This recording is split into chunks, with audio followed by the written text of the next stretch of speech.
क्या हाल है?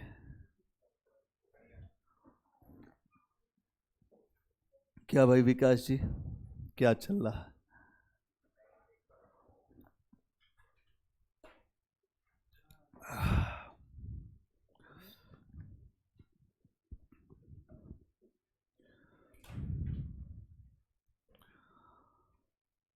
अभी आप प्रदीप नए हैं, एक आप नए हैं, कोई नहीं। अभी इसके बाद हम लोग जो है एंशंट हिस्ट्री के बाद कहोगे तो मध्यकाल शुरू कर देंगे, या कहोगे तो विश्व इतिहास शुरू कर देंगे, जो तुम लोग का मन करे। ठीक है, मध्यकाल शुरू कर देंगे, ठीक है। और अभी हम लोग जो है राजपूत काल पे एक हम लोग अपनी चर्चा कर रहे हैं। जो जहां से जुड़ेगा वो वहीं से आके ये सारी चीज़ें फिर भी होंगी। अगर किसी का कुछ छूटता है तो वो फिर वहाँ जब हम कराएंगे तो वहाँ से फिर से उसको वापस भी कर सकता है। जैसे यहाँ पर जो बैच है वो रोटेशन वाइज चलेगा।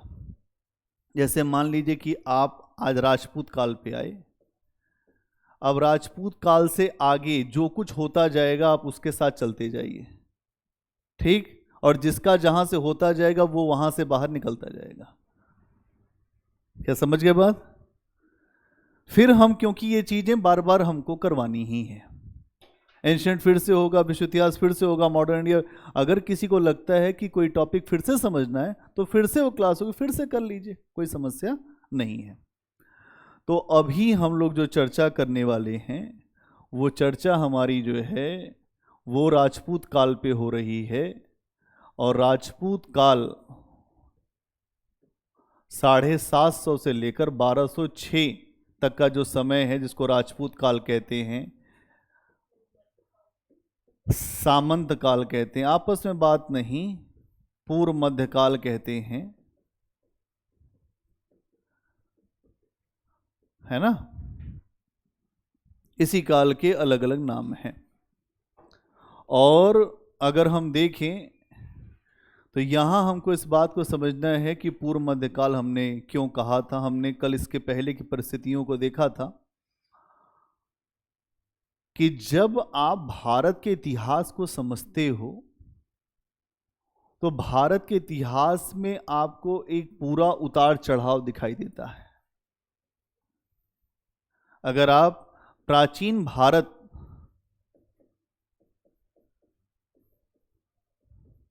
जो प्राचीन भारत का इतिहास है, इसमें आप देखते हैं तो कई पड़ाव आते हैं।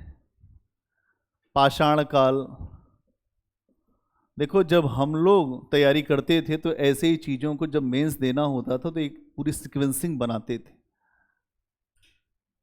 हर काल की कुछ कुछ विशेषताएं तुमको याद रहेंगी, सब नहीं याद रहेंगी। पाषाण काल, उसके बाद ताम्र पाषाण काल,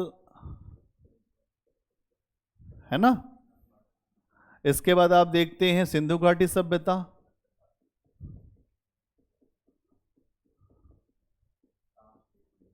ठीक है। उसके बाद क्या देखते हैं, वैदिक सभ्यता या वैदिक संस्कृति। फिर उसके बाद क्या देखते हैं, यहीं से आपको 600 बीसी के आसपास ही आपको बहुत सारी चीजें दिखाई देती हैं। भारत में बौद्ध धर्म, जैन धर्म, आजीवक धर्म, बहुत सारे धर्म, बहुत सारे दर्शन। और इसी के बाद आप देखते हैं जो 16 महाजनपद दिखते हैं। और 16 महाजनपदों से अगर हम देखें तो एक महाजनपद निकल के आता है मगध, और मगध से ही आप देखते हैं मौर्य, और फिर मौर्य के बाद मौर्योत्तर,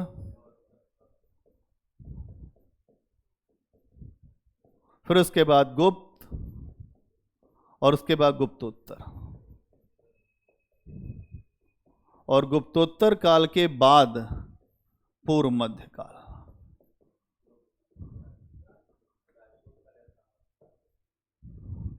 यही स्ट्रक्चर है, और क्या है। हर काल की कुछ अपनी विशेषता है। तो इतिहास कुछ नहीं है, बड़े परिवर्तनों को समझना। जहां सामान्य बात चल रही इतिहास में, वहां कोई कुछ नहीं, प्रश्न नहीं आता है।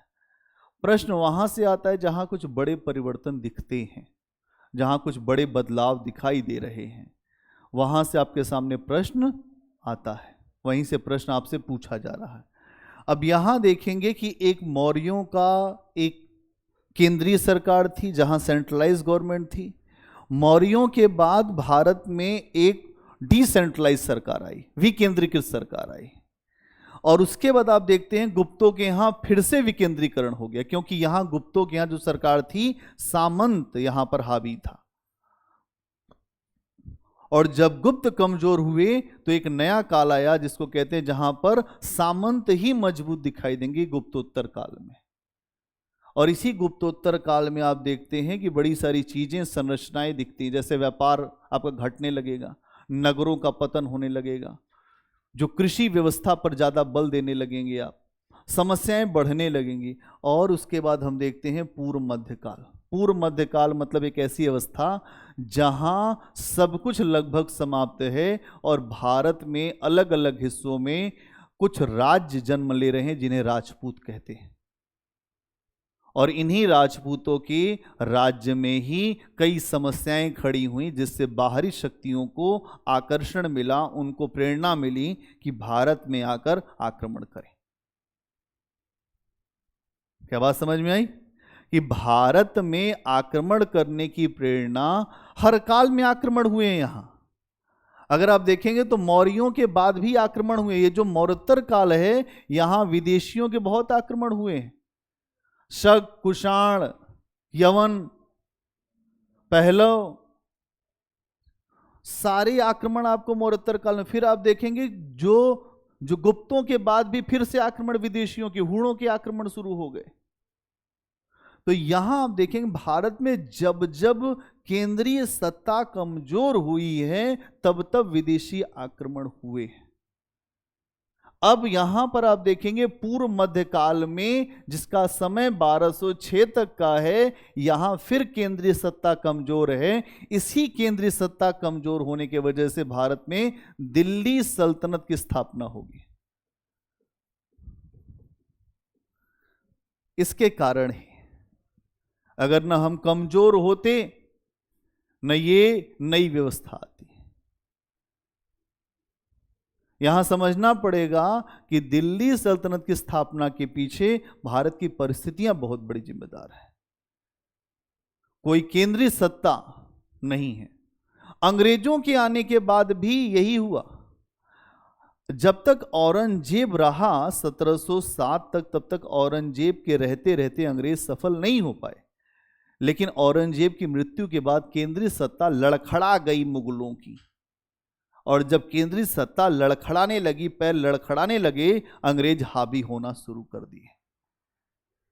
अंग्रेजों ने भारत में तब तक दखल नहीं दिया जब तक यहां की सत्ता मजबूत रही। यह समझना पड़ेगा आपको। तो इतिहास ये दिखाता है कि जब जब आप कमजोर हुए हैं, तब तब आप दूसरे के अधीनता में गए हैं। और जो आपको अधीन बनाता है, वो अपना धर्म, अपनी संस्कृति, अपने विचारधारा आपके ऊपर थोप देता है। चाहे अंग्रेज रहे हो, चाहे इस्लाम आया हो, चाहे इसके पहले जो विचारधाराएं आई हो। तो यहां समझना पड़ेगा कि विचारधाराओं का असर कैसे पड़ता है हमारे ऊपर। तो हम इस काल में यही देख रहे हैं कि पूर्व मध्य काल में जो राजपूत काल आया, ये राजपूत काल क्यों आया? क्योंकि राजा की शक्ति कमजोर हो गई, सामंतों की शक्ति ज़्यादा बढ़ गई, और सामंतों की शक्ति ज़्यादा बढ़ेगी तो हर सामंत अपने अपने इलाकों में स्वतंत्र राजा के समान व्यवहार करेगा। और जब वो स्वतंत्र राजा के समान व्यवहार करेगा तो दूसरे राजा को अपने राज्य में घुसने नहीं देगा और संघर्ष बढ़ेगा। और जब आप आपस में संघर्ष करेंगे तो बाहरी लोगों को प्रेरणा मिलेगी वो कि आपके राज्य में हस्तक्षेप करें। जैसे छोटा सा उदाहरण समझो, गांव में कोई परिवार है, कोई घर है, उस घर में आपस में संघर्ष हो गया। गांव के लोग फिर देखिए उसका अलग अलग तरीके से फायदा उठाते हैं। छोटे भाई को अपने तरफ मिला लेंगे, बड़े भाई को अपने तरफ, फिर बीच वाले को अलग कर देंगे, सबको लड़ा देंगे, बर्बाद कर देंगे, और सब के सब पूरा परिवार बिखर जाएगा। जब आपके घर में आग लगी होगी तो फिर कोई आपको बचा नहीं पाएगा। यहां भारत में रह रह के हर समय में कुछ न कुछ आग लगी हुई है। हमारे यहां कोई ये कहता है कि भारत में ये आए और हम सफल नहीं हुए। आप सफल कैसे हो सकते हैं? आपके यहां एक वर्ग विशेष को, जो वर्ण व्यवस्था है उसमें वर्ग विशेष को लड़ने की शक्ति दे दी गई है ना? ब्राह्मण, क्षत्रिय, वैश्य और शूद्र, इसके पास ही केवल लड़ने की शक्ति है। ये हार गया, सब हार जाओगे। ऐसा पूरी दुनिया में कोई देश नहीं है जहां किसी एक वर्ग विशेष को लड़ने की शक्ति मिली हो। भारत ही एक ऐसा देश है। अब इनके गांव में आक्रमण होगा और ये कहेंगे कि जो सिंह साहब आएंगे तभी गांव बचेगा, तो खत्म हो जाएगा गांव। क्यों भाई, क्या बचेगा? यही हुआ जब संघर्ष हुआ भारत में। ये हार गए, यहां के सभी लोगों को बांध कर लोग ले गए, क्योंकि साहस ही नहीं दिया गया। शुरुआत से धर्म की अयोग्यताएं लाद दी गई कि तुम धर्म नहीं सुनोगे, तुम ये नहीं कर सकते, तुमको केवल सेवा करनी है, तुम आंख नहीं दिखा सकते। तो उसका तो पूरा मनोबल पहले ही तोड़ दिया तुमने। तो भारत में जो वैदिक कर्मकांड की व्यवस्था थी, जो ब्राह्मणवादी व्यवस्था थी, उस ब्राह्मणवादी व्यवस्था ने भारत को भारत बनने का जो रास्ता था वो उसको रोक दिया। हम हिस्ट्री इसलिए पढ़ते हैं कि वो परंपराएं, वो अंधविश्वास, वो रूढ़ियां जिसने भारत को नुकसान पहुंचाया, उनका हम समापन कर सकें, उन्हें हटा सकें और एक ऐसे समाज का निर्माण करें जो समता मूलक हो, जहां धर्म भेदभाव वाला ना हो, जहां धर्म सबकी बराबरी की बात करता हो। अभी जो बात आप यहां पर बुद्ध महावीर को देखेंगे, 19वीं शताब्दी में जब आप सामाजिक सुधार भारत का देखेंगे, मॉडर्न इंडिया में, सेम यही बात वहां भी उठेगी। ये लिंकिंग है, ये लिंकिंग समझना पड़ेगा। और अगर ये समझ गए तो तुम ये भी समझ जाओगे कि अगर हमने रूढ़ियों को प्रोत्साहन दिया, जातिवाद को प्रोत्साहन दिया, धर्म को प्रोत्साहन दिया, तो देश नहीं बचेगा। अभी वर्तमान की समस्या क्या है देश के सामने? धार्मिक उन्माद बहुत ज्यादा, जाति उन्माद बहुत ज्यादा, आंतरिक अशांति बहुत ज्यादा, बोलने के नाम पर कोई कुछ भी बोल रहा है, और ये सारी चीजें देश के लिए विध्वंसक है। देश के लिए एक ही विधान है सबका, राष्ट्र रहेगा तब जाके आप बचोगे। भारत में महंगाई कितनी है? 5.7 लगभग। एशिया में अभी आप देखेंगे कि दक्षिण एशिया में भारत की स्थिति क्या है, उससे आप आकलन कर पाएंगे। पाकिस्तान में लगभग 37 पॉइंट के आसपास, श्रीलंका में 35% के आसपास। अब हम भारत में हल्ला मचा रहे हैं, महंगाई बहुत ज्यादा बढ़ रही है। लॉजिक नहीं है यहां पे लोगों के पास, यहां पे माइंडसेट ही गलत चल रहा है। भारत को ऐसे ही आईएमएफ और विश्व बैंक ये नहीं बोल रहे हैं कि भारत बहुत मजबूत होता जा रहा है। भारत ने अपने लेयर का बड़ा विस्तार कर दिया है और भारत खुद भी एक मैन्युफैक्चरिंग हब बनने की तरफ बढ़ रहा है। एंशिएंट टाइम में आपको मैंने बताया था कि भारत पूरे विश्व के साथ व्यापार करता है, चाहे वो मध्य एशिया हो, चाहे वो आपका रोम हो, चाहे वो चीन हो, हर जगह व्यापार है आपका। लेकिन मध्यकाल तक आते आते, पूर्व मध्यकाल तक आते आते क्या ऐसा हो गया कि भारत का सब खत्म हो गया? समस्या ये है, सामंत का मतलब ये होता है कि एक ऐसा काल जहां सामंत जो है जमीन से जुड़ा व्यक्ति है, वो केवल खेती किसानी की बात करेगा, उसको व्यापार से मतलब नहीं है। इसीलिए 750 से लेकर 1200 तक के काल में भारत में आपको उद्योग, व्यापार, वाणिज्य की स्थिति घटती हुई नजर आएगी और नगरों का पतन दिखाई देगा। और आप गांव के तरफ बढ़ते हुए दिखाई देंगे। जो आपने सिंधु घाटी सभ्यता में इतना नगरीय विकास किया था, आज तो आप इतने 100 वर्षों के बाद, इतने 1000 वर्षों के बाद भी आपकी स्थिति और खराब हो गई। यह समझना होता इतिहास में कि ऐसा क्यों हुआ। ये किसी पुस्तक में नहीं मिलेगा। जब कई साल अध्ययन करेंगे तो अध्ययन करते करते आपके दिमाग में आएगा कि हां, ये क्या चक्कर है। तो इतिहास क्या है? परिवर्तनों की कहानी है। और वो परिवर्तन समाज में, राजनीति में, धर्म में, संस्कृति में, सब में परिवर्तन। और क्या परिवर्तन है ये समझ पाए तो फिर आप इतिहास को समझ जाएंगे। कल कहां तक बताया था?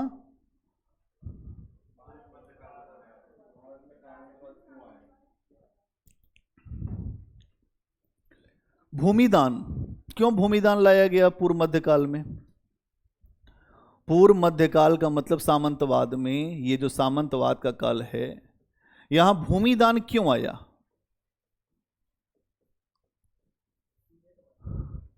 ब्राह्मणों ने समझाया कि ऐसा है कि भूमि दान से बड़ा कोई पुण्य नहीं है। जमीन दान करिए महाराज, राजा आप जमीन दान करिए। तो मैं पूछा कि क्यों जमीन दान करेंगे? कहें अगर स्वर्ग बनाना हो, परलोक बनाना हो, तो आप मंदिर को दान करिए, ब्राह्मण को दान करिए। गांव का गांव दान किया गया। फिर तो पुण्य और पुरुषार्थ के नाम पर यह कहा गया कि भूमि दान सबसे बड़ा पुण्य है। इसलिए पूर्व मध्यकाल में आपको सामंतवाद का तेजी से विकास होगा। आप सामंत हैं, आपने इस जगह इनको दे दिया, जो ब्राह्मण है उनको दे दिया जमीन, और इनको जमीन देने में समस्या नहीं है। जमीन के साथ साथ ब्राह्मण को प्रशासनिक अधिकार भी दे दिए। अब यह मामला खतरनाक है। जब प्रशासनिक अधिकार दे देंगे जमीन के साथ, तो फिर वो ब्राह्मण वहां पर वो भी सामंत बन जाएगा।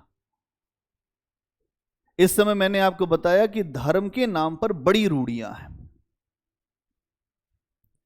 इसके अलावा अनुदान प्राप्त जो व्यक्ति होता था, उसे राज्य अपनी शक्ति को भी देता था कि मतलब आप भी हमारे ही तरह से न्याय कर सकते हैं, कानून व्यवस्था चला सकते हैं। तो जो भी सामंत हुए या जिनको दान मिला, उन लोगों ने अपने अपने इलाकों में शिकंजा कस लिया, और इससे भारत की अर्थव्यवस्था जो मुक्त हो रही थी, जो आंतरिक आधार पर सब जगह से लोग व्यापार करते थे, वो व्यापार बंद हो गया। और लोगों ने वस्तु विनिमय के आधार पर व्यापार करना शुरू किया। वस्तु विनिमय बहुत एंशिएंट टाइम का मामला है। जो सिंधु घाटी सभ्यता में, वैदिक सभ्यता में वस्तु विनिमय चल रहा है, वस्तु विनिमय की जो व्यवस्था इस समय फिर दिखाई देने लगी। इसका मतलब कि आप बहुत पिछड़ रहे हैं, आपकी सोच तुरंत पीछे की ओर जा रही है, आपकी सोच बहुत बेहतर नहीं है। और जब सोच बेहतर नहीं होगी तो फिर समस्या होगी। समाज, इस समय का समाज देखिए आप कि पूर्व मध्यकाल का समाज कैसा है, क्या है समाज में। तो समाज को अगर आप देखते हो तो इस समय समाज कुछ और ज्यादा खराब दिखाई देता पहले की तुलना में। जो आपने स्ट्रक्चर खींचा था उसकी तुलना में समाज और नीचे चला गया। उदाहरण के लिए अगर आप देखेंगे तो एक पुस्तक है कल्हण की रास तरंगणी। भारत में व्यवस्थित इतिहास की एक बहुत अच्छी पुस्तक है कल्हण की राज तरंगणी। ये भारत के इतिहास का क्रमबद्ध वर्णन है इसमें, कल्हण की रास तरंगणी। और कल्हण की रास तरंगणी में आप देखेंगे तो जो ब्राह्मण और क्षत्रियों के 36 जातियों का उल्लेख है। मतलब यहां पर यह कहा गया है कि एक तो जो ब्राह्मण अपने आप को वर्चस्वशाली मानते हैं और दूसरे क्षत्रिय। दोनों के 36 जातियों का उल्लेख है। 36, इनके 36 हिस्से, इसका मतलब अलग अलग जगह क्षत्रियों के अलग अलग समूह बन रहे हैं। इसके अलावा वैश्यों के 64, जो वैश्य वर्ग है उसके 64 जातियों का उल्लेख मिलता है, 64। और जो शूद्र हैं, शूद्रों के अगर आप देखें तो 108 जातियों का उल्लेख है। इसका मतलब यह है कि समाज में बहुत ज्यादा बंटवारा हो चुका है। कुछ ऐसे क्षत्रिय होंगे जो अपने आप को बहुत ऊंचा मानेंगे, हम चौहान हैं, हमको जानते नहीं हो, हम नीचे वालों से बात नहीं करते। कुछ ऐसे ब्राह्मण होंगे जो कहें हम सरयू पारी हैं, हम चतुर्वेदी हैं, तुम उपाध्याय हो, हमारे सामने खड़े होने लायक नहीं हो। फिर अलग अलग ये सब सारी बातें होंगी, चतुर्वेदी, त्रिवेदी, द्विवेदी, 4 वेद वाले, 3 वेद वाले, फिर 2 वेद वाले, और सबसे नीचे उपाध्याय। उपाध्याय को ये लोग एकदम हल्के में लेते हैं। आप पूछें कि हम शुक्ल हैं, वो पूरा शुक्ला नहीं, वो शुक्ल, मिश्र, बहुत हायर क्लास। अब इसमें ये चीज दिखेगा कि जो जातियां हैं उसमें भी बहुत सारे उतार चढ़ाव दिखाई देंगे। हर व्यक्ति अपने में अकड़ा अकड़ा चलेगा। जो चतुर्वेदी है वो अपनी चोटी में 4 बार गांठ लगाएगा, 4 गांठ चतुर्वेदी। बड़ी भयंकर स्थिति थी इस समय। पहचान तो वो अपनी ही तो कर रहे हैं, और किसकी कर रहे हैं? किसी को ज्ञान तो दिया नहीं। अगर ज्ञान दे देते तो भारत की दुर्दशा न होती। बड़ी समस्या, जिसके पास ज्ञान होता है वो देने को राजी नहीं,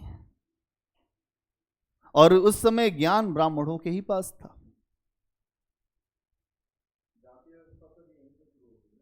अगर आप देखें, हाँ, यहां से अब आपको जातियां दिखने लगेगी। तो यहां पे 36 जो वर्ग दिख रहे हैं ये जातियां, और ये उस समय के एक रूप को भी दिखा रहे हैं।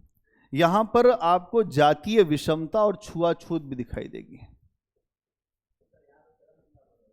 हाँ, जातीय विषमता और छुआछूत। क्या है जाति विषमता? ब्राह्मण अपना विशेषाधिकार नहीं खो सकता। ब्राह्मण के बारे में मैंने अक्सर आपको बताया कि ब्राह्मण और क्षत्रिय जो थे, तो क्षत्रियों को भी वो बहुत हल्के में ही लेते थे। हाँ ठीक है, तुम शासक हो तो क्या हो गया, न्याय हमारे हाथ में, धर्म हमारे हाथ में, धर्म के अधिकारी हम ही हैं। और अक्सर आप देखेंगे कि उनको अपने लिए इस्तेमाल करने का भी काम किया गया ब्राह्मणों के द्वारा। तो यहां आप देख रहे हैं कि एक जातीय विषमता, जो निचली जाति के लोग हैं समाज के, उनका ये जो शूद्र वर्ग है, वैश्य है, और यहां पे ब्राह्मण हैं, ये अगर आप देख रहे हैं तो जो वैश्य और शूद्र हैं, इनकी समस्या ये है कि ये अधिकार मांग रहे हैं।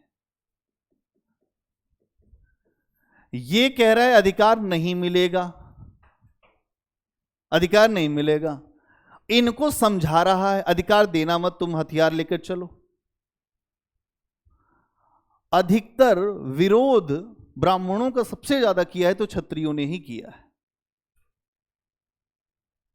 अगर आप 600 बीसी में देखेंगे तो इसको संयोग भी आप कह सकते हैं कि महावीर से लेकर जितने भी संत परंपरा में लोग हुए सबके सब क्षत्रिय रहे। बाद में लोअर क्लास में अगर आप भक्ति काल में आ जाएंगे तो उसमें लोअर क्लास के सारे भक्त रहे, एक से एक सूरमा भक्त वो लोअर क्लास के रहे हैं, शूद्र। इसका मतलब यह है कि भगवान ब्राह्मण से प्रसन्न बहुत नहीं है। अगर भगवान इन्हीं से प्रसन्न होता तो वो व्यवस्था ही नहीं टूटती। ये व्यवस्था जो वर्ण व्यवस्था है, ये समाज को संचालित करने की व्यवस्था बनाई गई इनके द्वारा, ये ईश्वरीय विधान नहीं है। ये ईश्वर का विधान नहीं है वर्ण व्यवस्था। तो यहां आप देखेंगे इन्हीं व्यवस्थाओं के कारण जातीय विषमता पैदा हुई और मानव को छूने से पाप लगने वाली बात भी आई कि ब्राह्मण को अगर शूद्र छू लेगा तो पाप लग जाएगा, और उस पाप की निवृत्ति के लिए ब्राह्मण को हरिद्वार जाकर पहले गंगा जी में 108 बार डुबकी लगाना पड़ेगा। इसका मतलब ब्राह्मण जो है वो महापवित्र है, उसके सामने जब वो चले तो कोई सामने न पड़े। गांव का ऐसा माहौल बना रखा था। बड़ी स्थितियां खराब थी देश की। आज हम जो इतने पीछे रहे, इसके पीछे यही सब कारण, धर्म का शिकंजा कसा हुआ था।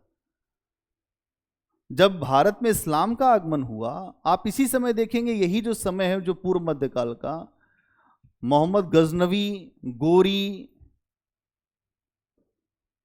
फिर उसके बाद कुतुबुद्दीन ऐबक, इल्तुतमिश, जितने लोग इस समय भारत में आ रहे हैं या जो रहे भारत में, वो 712 में आया था मोहम्मद बिन कासिम। तो ये जितने भी लोग हैं, ये जो लोग भारत में प्रवेश कर रहे हैं, इनके अंदर ये चीजें बहुत फायदा इनको पहुंचा रही हैं। जो भारत में बंटवारा है जाति का, धर्म का, क्योंकि इनके पास साहस नहीं है, इनके पास हिम्मत नहीं है, और ये दोनों हैं, ये आपस में अकड़े अकड़े चलते हैं। तो भारत में व्यवस्थाओं को लेकर चलना आसान है किसी भी विदेशी व्यक्ति के लिए। इसीलिए जब इस्लाम का आगमन आया तो इस्लाम के लोगों ने भारत की जो व्यवस्थाओं को देखना शुरू किया कि भारत में कैसे धर्म चलता है। तो यहां पर देखा गया कि धर्म खाने पीने और छूने से नष्ट हो जाता है। भारतीय धर्म बड़ा अद्भुत है। यहां का धर्म, यह धर्म किसी के खाना खाने से नष्ट हो जाता है। हम इनके हाथ का छुआ खा ले, धर्म खत्म। ये कैसा धर्म है भाई? ये तो छुई मुई का पौधा हो गया, छू दिए पौधा मुरझा गया। हमारी बर्बादी का कारण यही बना। धर्म बेसिकली आंतरिक विषय है, बाह्य विषय है ही नहीं। इसीलिए धर्म अंतःकरण से माना जाता है। लेकिन यहां के जो ब्राह्मणवादी वैदिक कर्मकांड की व्यवस्था में धर्म बाहरी विषय है। नहाना 4 बजे सुबह, बढ़िया टीका लगाना, फिर आगे बढ़ जाना, वो धर्म है। फिर उसके बाद सबकी अंदर ही अंदर सबकी बुराई करते रहो, वो धर्म है। ये धर्म नहीं है। यहां जब इस्लाम का आगमन हुआ तो इस्लाम के लोगों ने ब्राह्मणवादी व्यवस्था को पहले समझ लिया। इसीलिए गांव के गांव इस्लाम को स्वीकार किए। अब पूछो कैसे? पूछो कैसे? कैसे स्वीकार किया गया इस्लाम? एक गांव में, हमीरपुर की एक मैं आपको कहानी बता रहा हूं। हमीरपुर का एक गांव है। वहां उस गांव में बड़ा कर्मकांड होता था। मंदिर था एक, उसके जो पुजारी थे वो पूरा रुद्राक्ष पहने, माला वाला लगाए घूमते थे। कुएं से कोई भी शूद्र पानी नहीं ले सकता था, कुछ भी नहीं ले सकता था। जो पानी मिलता था वो ऊपर के उच्च वर्ग के लोग थोड़ा बहुत पानी दे देते, उसी से काम चलता था। मौलवी लोग घूम रहे थे। यहां पे दिल्ली सल्तनत की स्थापना हो चुकी थी। उन्होंने देखा सिस्टम, तो पुजारी को पकड़ लिया। है आइए पुजारी, इधर आइए। आप पकड़ लिया पुजारी को। कहें कि तुमने हमको छू दिया, हमारा धर्म नष्ट, तुम्हारे छूने से हमारा धर्म नष्ट हो गया। खाने से, फिर उन्होंने पूछा खाने से भी होता है? इन लोगों ने बताया हाँ खाने से भी होता है। तो उन्होंने रोटी रखी थी, रोटी को डाल दिया कुएं में खाने के बाद थोड़ी सी। कहे अब देख लो और तुम चलो हमारे साथ, तुम्हें मारेंगे नहीं। पूरा गांव पानी पी गया और 6-7 दिन के बाद उनको पुरोहित जी को छोड़ दिया मौलवियों ने। वो आए गांव, उन्होंने कहा पूरा गांव जो है मिलिक्च हो गया, ये सब मुसलमान हो गए। ऐसे गांव के गांव भारत में इस्लाम में कन्वर्ट हो गए। तो इनका धर्म कैसा था? इनका धर्म खाने पीने पे था, और ये धर्म वास्तव में नहीं था। वो लोग बड़े गिड़गड़ाए कि अरे हमें अपने धर्म से बाहर मत निकालो। कहे नहीं, अगर तुम धर्म से तुम लोग बाहर नहीं निकलोगे, हम अभी आत्महत्या कर लेंगे। यहां हमारे सामने रोटी डाला था, ये धर्म था। तो भारत में जो मुस्लिम भी हैं वो कहीं बाहर से बहुत ऐसा नहीं आए, केवल 10,000 लोग आए थे। बाकी हिंदुस्तान में जितने मुसलमान हैं सब यहीं के लोग हैं। वो इसी धर्म की रूढ़ियों के चक्कर में गए हैं, क्योंकि इस्लाम में एकेश्वरवाद की भावना, ईश्वर के साथ ईश्वर एक है।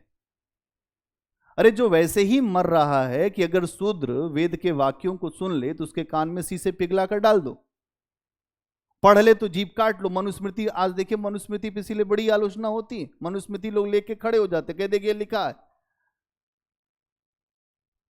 ये समस्या इस समय आपको बड़ी गंभीर दिखाई देगी। समाज बड़ा ही गंभीर होता चला गया।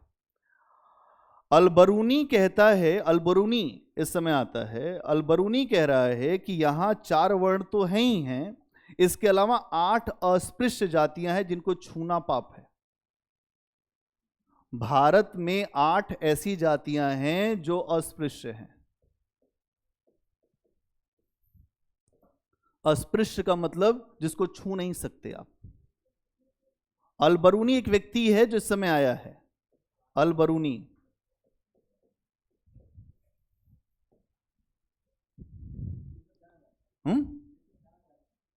कहां, क्या कह रहे हैं? अरब, अरब से। अलबरूनी ने अब देखो, अभी आपने देखा था फाइयान, ह्वेनसांग, हर्षवर्धन के समय में ह्वेनसांग आया था, चीनी यात्री। वैसे ही जब भारत में इस्लाम का आगमन हुआ तो जो विदेशी लोग हैं जो उनके साथ आए, तो अलबरूनी भी भारत आया था। और अलबरूनी ने यह बताया कि भारत में 8 अस्पृश्य जातियां हैं जिनको छूना बहुत पाप है। अगर आप देखेंगे तो यहां पर यह भी बात रखी गई कि आर्थिक स्थिति में बड़ी गिरावट आई। जो व्यापारी वर्ग था जिसके पास पहले बहुत पैसा होता था, वैश्यों की आर्थिक स्थिति में बड़ी गिरावट आई। आर्थिक स्थिति में बड़ी गिरावट देखी गई।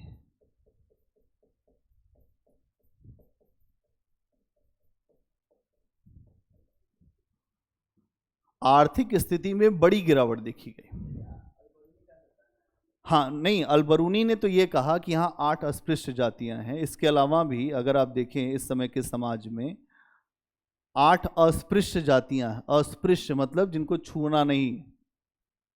अस्पृश्य ऐसी जातियां जैसे आप देखेंगे डोम, जो लोग आग लगाते हैं जब लाश कोई होती है तो उसको अस्पृश्य बनाया गया। कुछ जातियों को अस्पृश्य बना दिया गया कि इनको छूना, इनको देखना, ये सब पाप है। और ये सारी जातियां ईश्वर के द्वारा बनाई गई हैं। अगर ईश्वर के द्वारा बनाई गई हैं तो कोई भी जातियों को देखना पाप नहीं है। लेकिन यहां पर आप देखेंगे कि गुप्तोत्तर काल के बाद पूर्व मध्य काल में एक ऐसी स्थिति बनी है जहां पर इन जातियों को लेकर अस्पृश्यता की भावना बढ़ चुकी है। लेकिन एक चीज यहां पर आपको अच्छी दिखाई देगी, शूद्रों की स्थिति में थोड़ा उत्थान दिखाई देगा। क्यों? क्योंकि इस समय जो कृषि व्यवस्था है उस पर ज्यादा बल दिया गया। और जब कृषि व्यवस्था पर ज्यादा बल दिया जाएगा तो शूद्र अच्छी स्थिति में जाएंगे, और वैश्यों का चूंकि व्यापार जब नीचे आया तो इनकी स्थिति कमजोर होगी। क्योंकि अगर आप देखें तो सामंतवाद के काल में व्यापार वाणिज्य अच्छी स्थिति में नहीं है। इकोनॉमी बंद है, एक बंद अर्थव्यवस्था हो रही है। क्या समझ पा रहे हो, नहीं समझ पा रहे हो? ईमानदारी से बताओ प्रदीप, आ रहा है समझ में? यहां पे क्या हुआ, अगर आप ऐसे समझो तो भारत के अलग अलग हिस्सों में सामंत बैठ गए। ये सामंत किसी को अपने हिस्सों में अंदर प्रवेश नहीं करने दे रहे, और जब प्रवेश नहीं करने दे रहे हैं तो एक बंद अर्थव्यवस्था का निर्माण हुआ। और जब बंद अर्थव्यवस्था का निर्माण होगा तो जो व्यापार वाणिज्य पे रहने वाला वर्ग है, व्यापारी की स्थिति जो है खराब हो जाएगी। ये बात कही जा रही है। और जब व्यापारी की स्थिति खराब होगी तो जो एग्रीकल्चर हो रहा है, एग्रीकल्चर करने वाले मेन कौन है? शूद्र है। तो उनकी स्थितियां ऊपर चढ़ेंगी और व्यापारियों की स्थितियां नीचे गिरेंगी। अब अल-बरूनी एक बात और कह रहा है कि वैश्यों में और शूद्रों में अंतर करना मुश्किल हो गया है कि वैश्य शूद्र हैं कि शूद्र वैश्य हैं। अभी मैं लिखवा दूंगा 2 लाइन, बस अभी पहले आप समझ लो। अल-बरूनी कह रहा है कि वैश्य और शूद्र में अंतर नहीं हो पा रहा है, क्योंकि जब व्यापार नहीं होगा तो ये क्या करेगा? क्या करेगा? खेती। तो ये खेती करेगा तो इन्हीं के साथ करेगा। तो व्यापारियों और शूद्रों की स्थिति लगभग कमोबेश बराबरी की दिख रही है इस समय। ये चीज दिखती है। और क्या देखते हैं? महिला। जब इन सब की हालत खराब हो रही तो महिलाओं की तो और दुर्गति होने वाली है। यहां ये काल तो और दुर्गति का काल होगा। यहां पे आपको बाल विवाह, 4 साल पे लड़की विवाह कर दिए। आज तक हम समझ नहीं पाए कि 4 साल की लड़की का विवाह क्यों हुआ। क्या पिता मूर्ख था कि उसके परिवार के लोग मूर्ख थे? कितनी असुरक्षा की भावना थी। बाल विवाह से जो बाल विधवाओं की समस्या कि छोटे छोटे बच्चे विधवा हो गए, अब ये सारी समस्याएं आपको दिखाई देंगी। इसके अलावा जो सती प्रथा, जौहर प्रथा। जौहर प्रथा कौन सी प्रथा होती है? ये राजपूतों के यहां चलती थी जौहर प्रथा। खूब मूवी देखा होगा आप लोगों ने, पद्मावती में। हाँ, आग के हवाले कर देना। सती प्रथा अलग मामला है। जौहर प्रथा में जैसे मान लो कि कोई राजा लड़ रहा है, वो हार गया, उसकी पत्नी को पता चला कि मेरा पति मारा गया, उसने एक सामूहिक हवन कुंड बनाया, उसमें आग लगा के कूद गई। जितनी रानियां थी वहां के सब लोग कूद के मर गए। इसको कहते हैं जौहर कर लेना। अब ये सारी चीजें आपको दिखती है। एक हेडिंग बनाओ,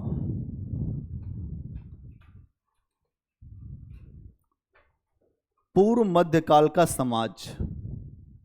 पूर्व मध्यकाल का समाज।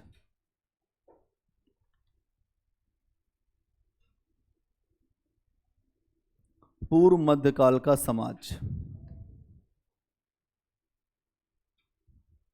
लिखिए। इस काल में समाज पहले की अपेक्षा और खराब दिखाई देता है। इस काल में समाज पहले की अपेक्षा और खराब दिखाई देता है, जिसके हम कई उदाहरण देख सकते हैं।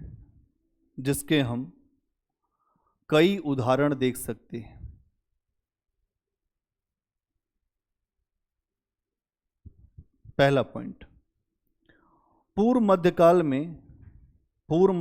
में कल्हण की रास तरंगड़ी के अनुसार, पूर्व मध्यकाल में कल्हण की रास तरंगड़ी के अनुसार ब्राह्मण और क्षत्रियों के कल्हण की रास तरंगड़ी के अनुसार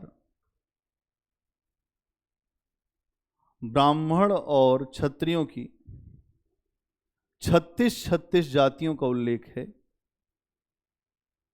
ब्राह्मण और क्षत्रियों की 36 जातियों का उल्लेख है,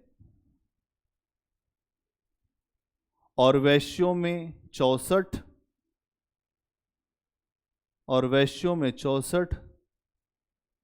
तथा शूद्रों में 108 जातियों का उल्लेख मिलता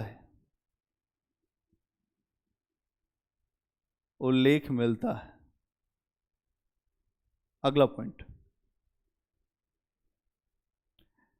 इस समय हमें जाति विषमता इस समय हमें जाति विषमता एवं छुआछूत, जाति विषमता एवं छुआछूत अपने चरम पर दिखाई देती है। जाति विषमता और छुआछूत अपने चरम पर दिखाई देती है। चरम पर मतलब एकदम एक्सट्रीम लेवल पर। अगला पॉइंट,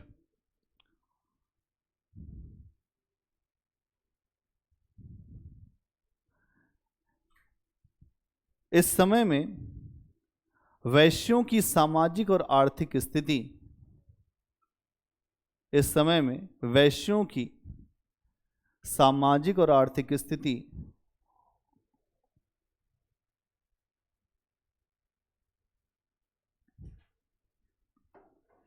वैश्यों की सामाजिक और आर्थिक स्थिति काफी नीचे गिर गई,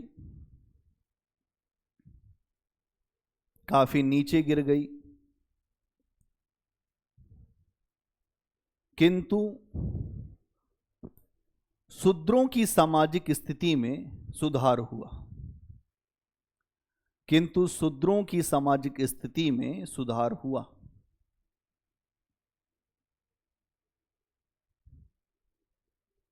अगला पॉइंट, अलबरूनी यहां तक कहता है, अलबरूनी यहां तक कहता है कि वैश्यों और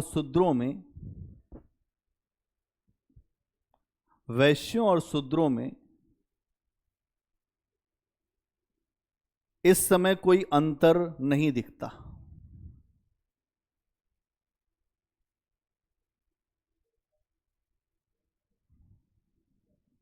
कोई अंतर नहीं दिखता।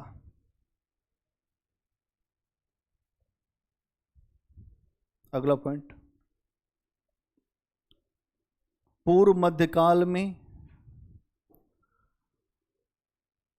महिलाओं की स्थिति बहुत खराब थी। उदाहरण के लिए महिलाओं की स्थिति बहुत खराब थी। उदाहरण के लिए समाज में बाल विवाह,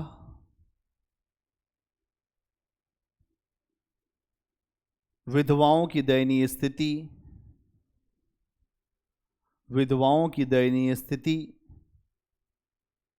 सती प्रथा, बाल विवाह, विधवाओं की दयनीय स्थिति, सती प्रथा, जौहर प्रथा आदि के प्रमाण मिलते हैं।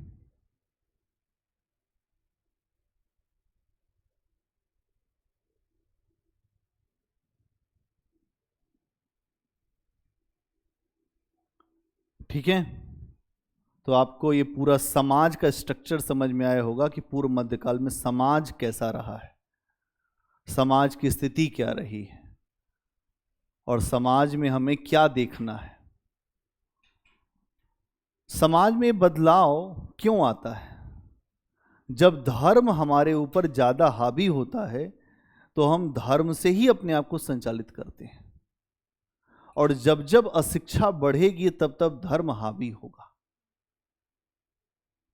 मार्क्स इसीलिए धर्म को अफीम कहता है। मार्क्स कहता है धर्म अफीम है। और यहां जो पुरोहित है, जो वैदिक कर्मकांड की व्यवस्था है, उसका भी धर्म जो है एक तरह से अफीम ही है। उसको खाने के बाद व्यक्ति को कुछ समझ में नहीं आता। यहां ये जो स्ट्रक्चर दिख रहा है, ये स्ट्रक्चर इसीलिए दिख रहा है कि धर्म का स्वरूप बड़ा खराब है। राजा बचा नहीं, ब्राह्मण बचे हुए, उनको दान मिल रहा है और उनके द्वारा एक ऐसे धर्म को संचालित किया जा रहा है जो एकता की बात नहीं करता, जो अलगाव की बात करता है। और ये अलगाव जो है वो खतरनाक है, वो समस्या कारक है। अगला पॉइंट बनाइए, पूर्व मध्यकाल की अर्थव्यवस्था। सामंत कौन होते थे? ये है राजा। कौन है? राजा। राजा के पास पूरी नौकरशाही होती थी।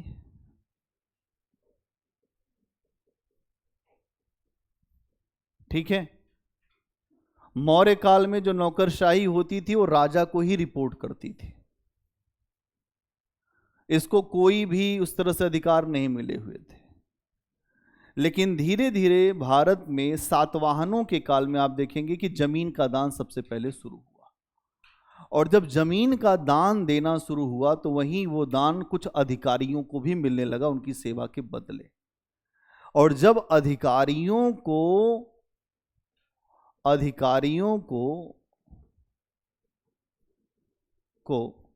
सेवा के बदले जब भूखंड मिला और इस भूखंड के राजस्व को लेने का अधिकार मिला, तो यहीं से एक वर्ग उभर के सामने आया, सामंत। क्या बात समझ में आई? बाद में क्या हुआ, ये जब राजा जब तक मजबूत था तब तक यहां पर सामंत इसको टैक्स भेजता रहा,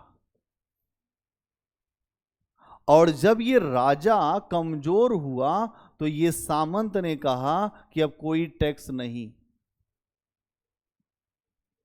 तो भारत में ये जो काल है 750 से लेकर 1206 तक, इस पूरे काल को सामंतवाद का काल भी कहते हैं, क्योंकि छोटे छोटे हिस्से में सामंत जो हैं हावी हैं और ये अपनी स्वतंत्रता की बात करते हैं।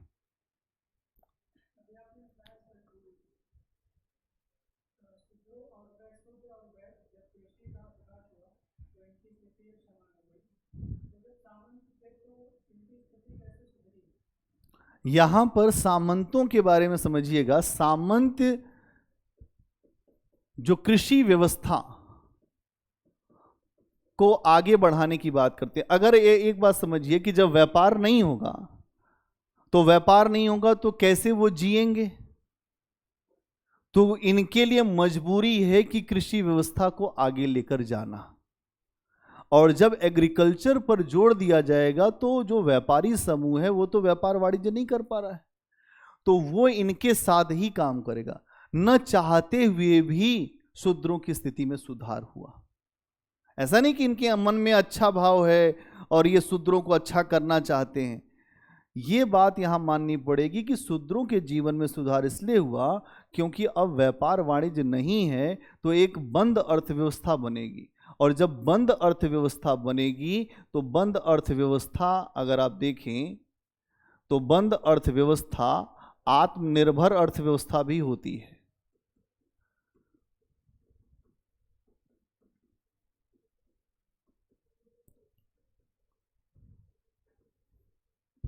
कैसे बंद अर्थव्यवस्था?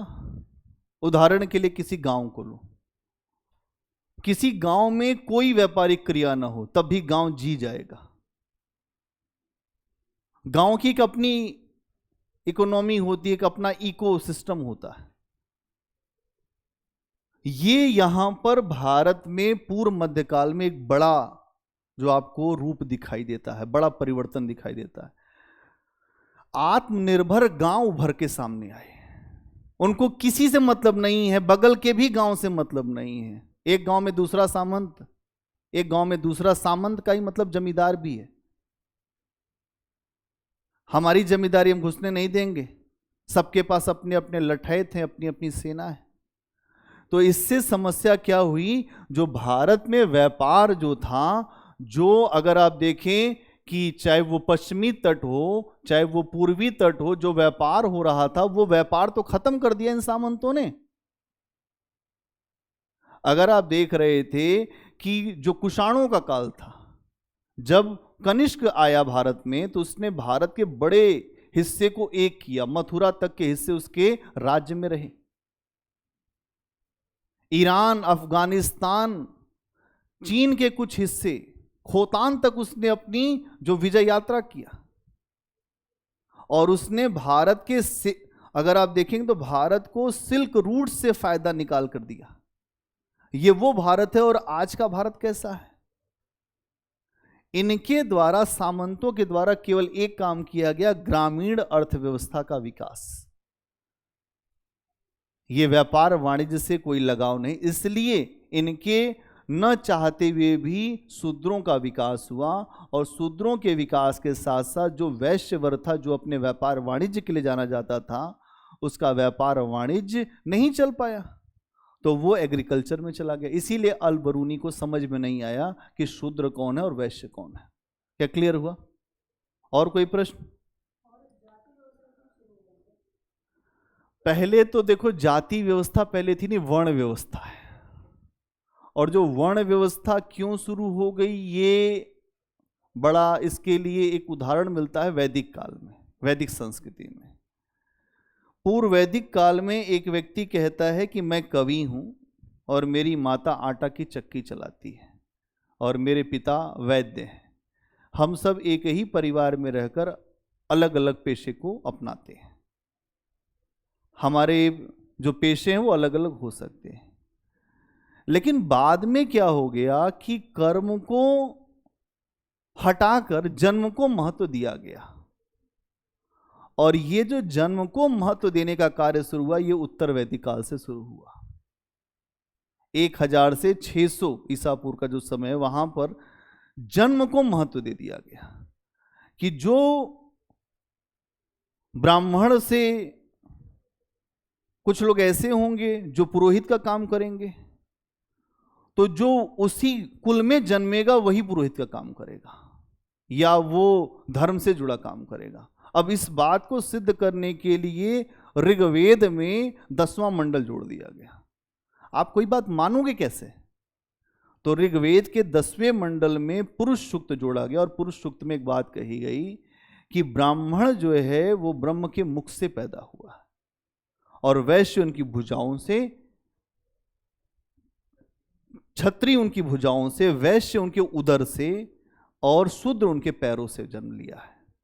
अब इस बात को समझाने का मतलब क्या था कि आप ये मान लें कि जिसका जन्म जिस कुल में हुआ है उसका वही कुल ही होगा। इसलिए ये व्यवस्था आई और बाद में इसी व्यवस्था का विरोध किया महावीर ने और बुद्ध ने भी। उन्होंने कहा यह व्यवस्था ठीक नहीं है। कर्म से व्यक्ति की वृत्ति बदल जाती है। अगर मैं जाति से शूद्र हूं लेकिन मेरा कर्म ब्राह्मण का है तो मैं ब्राह्मण हूं। यही बात दयानंद सरस्वती ने भी कहा, यही बात राजा राम मोहन राय ने भी कहा कि अगर कर्म से जो मेरा कर्म है वही मेरा वर्ण है। यही बात भगवत गीता में भी है। चातुर्वर्ण्यम मया सृष्टम, 4 वर्णों की रचना मैंने किया। फिर कहते हैं गुण कर्म विभागस्य, जैसा जिसके अंदर गुण है, कोई वैश्य है और वो युद्ध लड़ता है तो क्षत्रिय ही है, वो रक्षा करने का काम करता है। वास्तव में क्षत्रिय का मतलब वही है कि जो रक्षा करता हो। तो ये बड़ी लंबी परंपरा, ये इसकी जो विकास की है वर्ण व्यवस्था की, और वर्ण व्यवस्था ईश्वर के यहाँ से बनी नहीं है, यहाँ पे बनाया गया है। अगर ये व्यवस्था न होती तो आप 200 साल अंग्रेजों के गुलाम न होते। ये व्यवस्था हमारे पिछड़ेपन का कारण थी और आगे चल के इसी व्यवस्था पर प्रहार किया गया और आज भी जाति व्यवस्था बनी हुई है, धर्म की प्रणाली बनी हुई है। अभी लोगों को मौका नहीं मिल रहा है, नहीं तो अपनी अपनी जाति की टोपी लगाकर लोग बैठते यहाँ। ये स्थिति है। एक उपन्यास है मैला आंचल, उसमें आता है हिंदी साहित्य में कि अपनी अपनी जाति की टोपी लगा लेना चाहिए हम लोगों को। टोपी लगा के बैठिए, हमारी ये जाति है। जाति खत्म नहीं हुई, हजारों साल से चल रही, अभी भी चल रही है। और भारत के एकीकरण में अभी भी जाति और धर्म बड़ा इशू बना हुआ है। तो यहां ये बात समझनी होगी। और कोई प्रश्न? जाओ जाओ। क्या समझ में आई बात?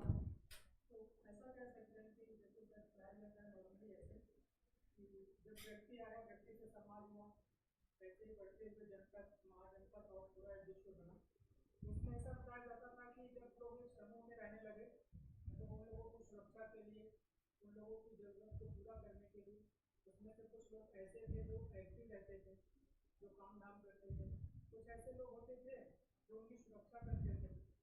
तो क्या इस जाति का उद्भव वहीं से हुआ है? ये भी एक है मान्यता, ये भी मान्यता है, ये भी एक मान्यता है कि कुछ लोग जिस कार्य में सशक्त थे, जैसे 4 भाई मान लो, 4 भाई थे, एक भाई का मन लगता था पूजा पाठ में, एक भाई थोड़ा सा लट्ठैत टाइप का था, वो हमेशा कहता था हमको लड़ाई ही करनी है। एक भाई था जो कहता है कि भाई मैं तो व्यापारी बनूंगा, मैं तो काम करूंगा, मैं तो व्यापार करूंगा। और एक जो सबसे छोटा, उसने कहा कि जो तीनों भैया लोग हैं उनकी सेवा करूंगा मैं। ये भी एक व्याख्या है, लेकिन ये व्याख्या बहुत अच्छी व्याख्या मुझे नहीं समझ में आती। क्यों? क्योंकि इसके नाम पर शोषण बहुत हुआ है। एक परिवार में भी आप देख लीजिए कि परिवार में 4 भाई हैं, एक भाई, अक्सर मैं उदाहरण देता हूं, आईएएस हो गया, एक भाई जो है और छोटी नौकरी पा गया, एक भाई ठीक है जो बाबू की नौकरी पा गया, और एक भाई कुछ नहीं किया। आप देखें उस परिवार में सबसे ज्यादा शोषण जो है सबसे छोटे भाई का ही होगा, उसके परिवार का ही सबसे ज्यादा शोषण होगा। वो सबकी सेवा करने में ही लगा रहेगा। और लोग कहेंगे अरे बड़े भैया आ रहे हैं, अच्छा ये क्या है? ये यही वर्ण व्यवस्था है। वर्ण व्यवस्था विशेषाधिकार, एक व्यक्ति विशेषाधिकार का उपभोग करेगा तो दूसरे लोग उसके विशेषाधिकारों के अंतर्गत रहेंगे। ये दबाव है, ये चीज खराब है। आपने ठीक एक सिस्टम बना दिया, सिस्टम बनाने का मतलब नहीं है शोषण नहीं होना चाहिए, लेकिन इस व्यवस्था में शोषण है। क्या क्लियर है? अगला पॉइंट बनाओ, पूर्व मध्यकाल की अर्थव्यवस्था।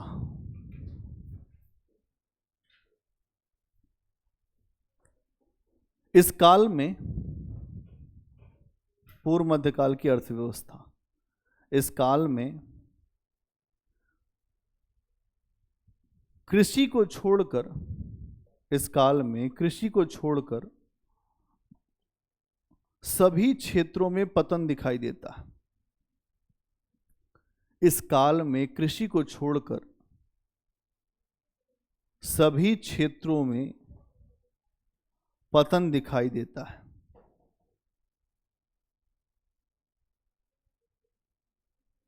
भूमि के अनुदान के कारण, भूमि के अनुदान के कारण कृषि क्षेत्र का विकास हुआ।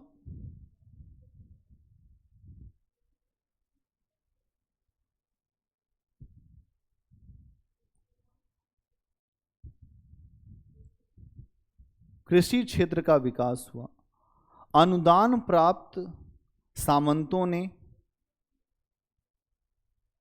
अनुदान प्राप्त सामंतों ने कृषि क्षेत्र में,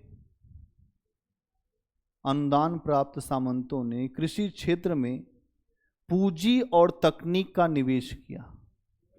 पूंजी और तकनीक,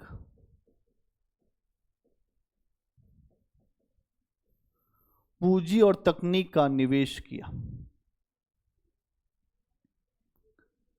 जैसे इस काल में हमें अरघट की तकनीक की जानकारी मिलती है, जैसे इस काल में हमें अरघट, अरघट की तकनीक, अरघट की तकनीक की जानकारी मिलती, क्या होता? आ रहे हैं, पहले लिख लो, घबरा क्यों रहे हो? इसके लिए एक शब्द आता है घटी यंत्र। अरघट के लिए एक शब्द और आता है घटी यंत्र। क्या है ये भैया? कुएं से पानी निकालने के लिए बैलों को चलाते थे, ऐसे ऐसे चलता था, और ऊपर से ऐसे ये जो घूमता रहता था, ऐसे ऐसे पानी आता जाता था। घटी यंत्र, अरघट। नहीं समझे? कहीं सुने नहीं थे? कोल्हू वैसे ही होता है, सेम वो ऐसे होता है, वो इस तरह से, उसी को ऐसे कर दो, सीधे कर दो, वो चलता जाएगा और नीचे से कुएं से पानी आएगा और वो पानी फिर बाहर जो नालियों की सहायता से निकलता जाएगा। ये एक नई टेक्निक का इस्तेमाल किया, इसीलिए तो इस समय आप देखें पूर्व मध्यकाल में एग्रीकल्चर का डेवलपमेंट हुआ, जो कृषि व्यवस्था का विकास हुआ। और आप देखेंगे कि यहाँ पर लोग जो हैं खेती के ऊपर ज़्यादा फोकस कर रहे हैं। आपने एक लाइन लिखा कि इस काल में एग्रीकल्चर को छोड़कर सभी क्षेत्रों में हमें अवसान के चिन्ह दिखाई देते हैं, पतन के निशान दिखाई देते हैं। तो एग्रीकल्चर क्यों बढ़ा? क्योंकि तकनीक का इस्तेमाल किया आपने, पैसा और तकनीक खेती में गया। और तकनीक में क्या तकनीक लेकर आए आप? घटी यंत्र की, अरघट्ट की। अरघट्ट की तकनीक क्या है? एक सिंचाई की तकनीक है जो कुएं से पानी को बाहर निकालकर सिंचाई के लिए भेजता है। मतलब समझो कि एक तरह का पंपिंग सेट। ऐसे अभी क्या है कि आप अभी भी गड्ढा करते हैं और वहां पर लगाते हैं पाइप, उसके बाद ही वहां से पानी फेंकता है वो। उसी तरह की व्यवस्था यहां दिखती है। अगला पॉइंट बनाइए। इसी समय दक्षिण भारत में सामंतों के द्वारा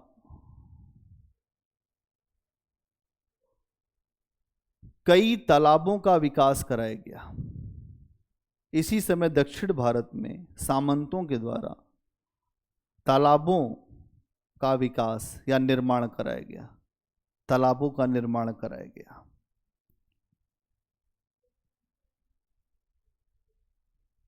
अगला पॉइंट, इस समय हमें लंबी दूरी के व्यापार में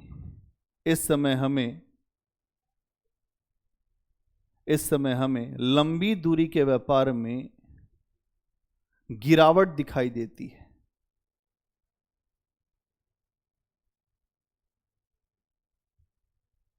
इसका मतलब क्या है? जो मैंने आपको समझाया था कि लंबी दूरी का व्यापार इसलिए नहीं हो पाएगा क्योंकि अलग अलग सामंत हैं, वो कहीं आने जाने की इजाज़त नहीं देंगे, और जब इजाज़त नहीं देंगे तो हम फिर व्यापार नहीं कर सकते।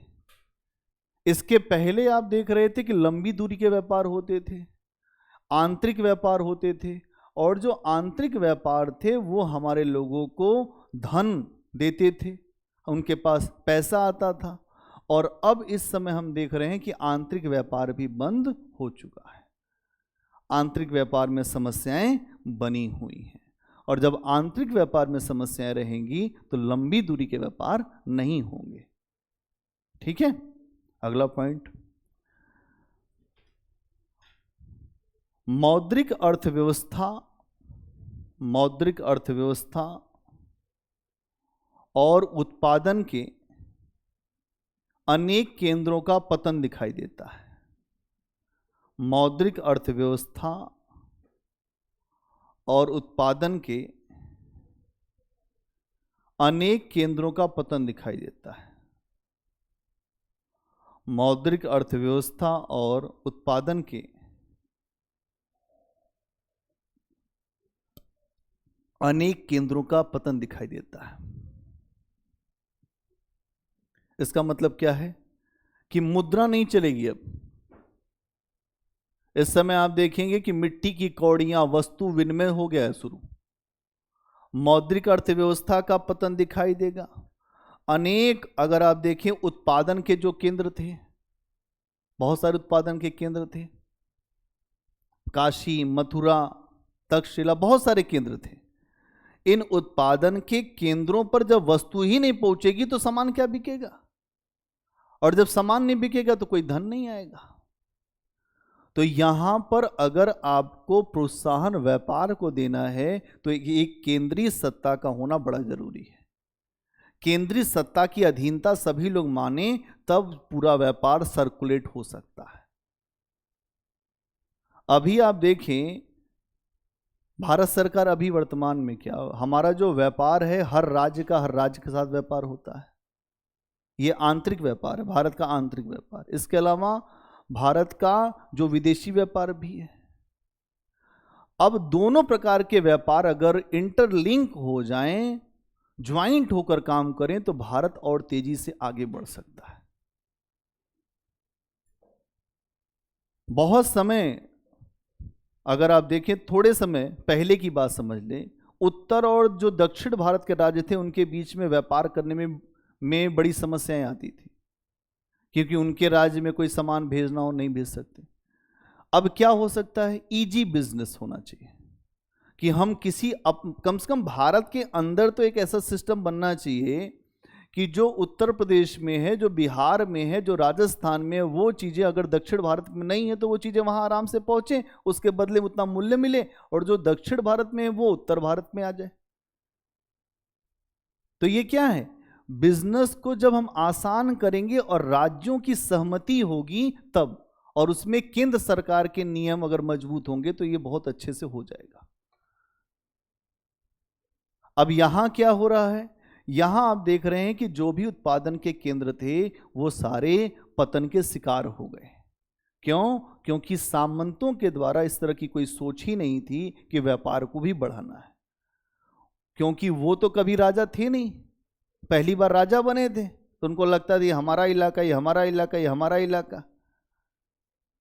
तो वस्तु विनिमय चलने लगी कि जो गेहूं दे दीजिए आलू ले लीजिए, आलू दे दीजिए तो नींबू खरीद दीजिए, प्याज ले लीजिए। वस्तु विनिमय पे काम चल रहा है, और ये वस्तु विनिमय का सिस्टम जो है ये भारत में बहुत पहले था, अब इस समय फिर शुरू हो गया। तो परिवर्तन फिर निरंतरता, तो यहां पर फिर वही कंटिन्यूटी आ गई वैदिक काल वाली। हाँ, फिर से वही चीज दिखने लग गई। क्यों दिखी? क्योंकि हमारी सोच में अभी व्यापार वाणिज्य या हम अभी बाहर देख ही नहीं पा रहे। भारत के लोग चूंकि विदेशों से कटे हुए थे। क्यों कटे थे? क्योंकि शिक्षा नहीं थी।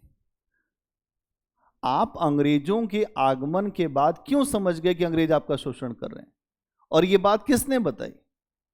ये बात बताई शिक्षित वर्ग ने, मध्यम वर्ग ने, कि आपका शोषण अंग्रेज कर रहे हैं। अंग्रेज हमेशा बताते थे कि भारतीय हमेशा दूसरे की अधीनता में रहे, भारतीयों को कभी अपना शासन चलाने का अनुभव नहीं रहा है, इसलिए ये हमारे अधीनता में रहे तो कोई बुराई नहीं है। अंग्रेजों ने सभ्यता का सिद्धांत दिया कि हम असभ्य और बर्बर लोगों को सभ्य बनाने आए हैं, तो व्हाइट बर्डन थ्योरी वही है। तो यहां समझना पड़ेगा कि ये चीज आपको दिखती है। अगला पॉइंट बनाइए। नगरीकरण की प्रक्रिया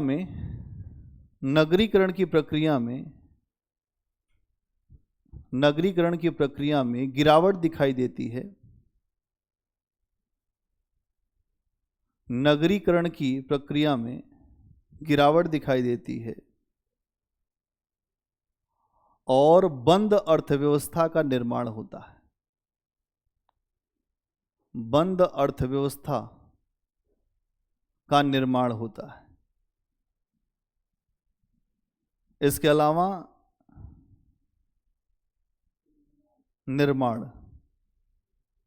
बंद अर्थव्यवस्था का निर्माण होता है या विकास होता है,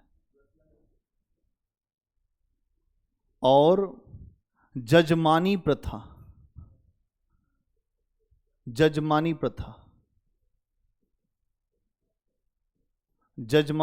का विकास होता है। क्या है जजमानी प्रथा? हर घर का एक जजमान होता है, एक जो ब्राह्मण होता है उसकी जजमानी चलती है, इतने गांव में हमारी जजमानी रहेगी। आपस में बांट लिया, कितने गांव आपका, इतने गांव आपका, इतने गांव हमारा। जब जजमान वहां पर ब्राह्मण जाते थे, हर घर से राशन पतैया जितना होता था सब निकाल के लोग रख देते थे, वो जजमान के यहाँ जाता था। और इसके बदले जजमान जो है पूजा पाठ जो भी उनको आता था वही 3-5 करा देते थे, और वही जजमानी व्यवस्था, मतलब हाँ इसी में ऐड कर दो कि जजमानी प्रथा का विकास दिखाई देता है। तो जजमानी प्रथा भी किससे जुड़ी हुई है? ब्राह्मणों से जुड़ी हुई है। और एक ऐसी व्यवस्था जहां पर यह कहा गया है कि जो ईश्वर के प्रतिनिधि हैं उनको हमें कुछ देना चाहिए। जजमान हैं, जजमान आए हैं, ये पूजा पाठ कराते हैं, सब कुछ करते हैं, तो इनको हम कुछ देंगे। एक तरह से अपना सिस्टम डेवलप करने का प्रयास किया गया है, अपने आप को आगे। आप देखिए इस समय में सबसे ज्यादा किसी को लाभ हुआ है तो ब्राह्मणों को हुआ है। कैसे? हर सिस्टम में उन्होंने अपने आप को आगे रख दिया है। अगर जो गांव हैं तो उनके ऊपर भी कंपल्सन होगा कि जब जजमानी आपको इनकी माननी पड़ेगी, और ये जो जजमान है जो कहेंगे वही उस गांव में होगा। कोई भी मामला होगा धर्म का, पहले इनसे पूछा जाएगा। अब ये वही पुरातन सोच वाले होंगे, ये जो कहेंगे वही निर्णय माना जाएगा, और जब निर्णय माना जाएगा तो स्वीकार करना पड़ेगा, चाहे वो गलत हो या सही हो।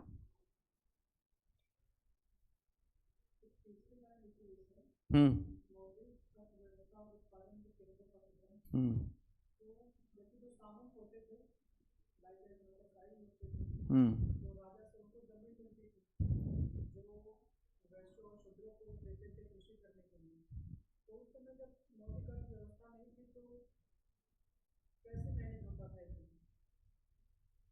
मौद्रिक अर्थव्यवस्था का मतलब क्या हुआ? मौद्रिक अर्थव्यवस्था का मतलब यह है कि अर्थव्यवस्था में सिक्के चल रहे हो, ठीक है, सिक्के चल रहे हो, लेकिन अभी यहां पर सिक्के का जो प्रचलन है उस तरीके से नहीं हो रहा। क्यों?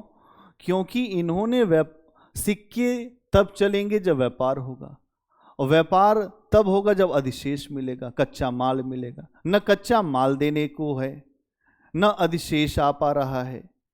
अधिशेष नहीं है तो फिर व्यापार नहीं होगा तो सिक्का कहां से चल पाएगा?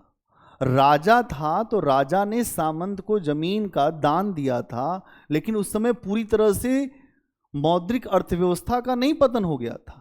उस समय मौद्रिक अर्थव्यवस्था थी, लेकिन धीरे धीरे धीरे धीरे सामंत जिन जिन इलाकों में आए उन इलाकों में इन्होंने मौद्रिक अर्थव्यवस्था के स्थान पर वस्तु विनिमय को आगे बढ़ा दिया। और जब वस्तु विनिमय को आगे बढ़ाएंगे तो सिक्के हट जाएंगे, घट जाएंगे, और जब सिक्के घट जाएंगे तो नगरों का भी पतन होगा। हम्म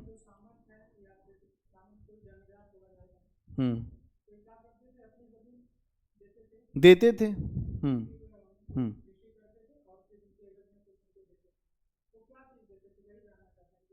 अनाज, अनाज देंगे। अच्छा ये जानना चाहते? अनाज देंगे, दूध देंगे, खाने पीने के सामान देंगे, सब्जी देंगे, सेवा देंगे, अपनी बेगार करेंगे, खटेंगे उनके यहाँ। भाई सम्मान आपका कैसे बनेगा? हम आपके दरवाजे पे रात दिन खड़े रहेंगे तो आपको मजा आएगा। पैसा भले न दें, उस समय जो निचले वर्ग के लोग थे ये जाकर खड़े रहते थे। देखा होगा गांव में तुमने कि हरवाहा लोग रहते थे कि साहब खाना दे दीजिए, बस हम आपके यहाँ काम करें। ये काम होता था उस समय। बड़े बड़े सामंतों के यहाँ, जमींदारों के यहाँ लोग सामान लेकर पहुंचते थे। जब वस्तु विनिमय ही आपने कर दिया, और ये भी नहीं कि पूरी तरह से जो देश में जो सोना था वो सब एकदम खत्म हो गया था, नहीं, यहां ये बात कहा जा रहा है कि अब व्यापार वाणिज्य नहीं है। मौद्रिक अर्थव्यवस्था जो देश में कंटिन्यूअस चल रही थी, वो मौद्रिक अर्थव्यवस्था अभी रुक रही है। क्यों रुक रही है? क्योंकि इन सामंतों ने कृषि व्यवस्था को आगे बढ़ा दिया, और जब कृषि व्यवस्था आगे बढ़ेगी तो जैसे पूर्व वैदिक काल में राजा के लिए स्वेच्छा से लोग बलि और भोग देते थे, सब्जी साग चढ़ाते थे, वैसे ही यहाँ के जो किसान और वैश्य हैं इनको ले जाकर देंगे। ये है मामला। यहाँ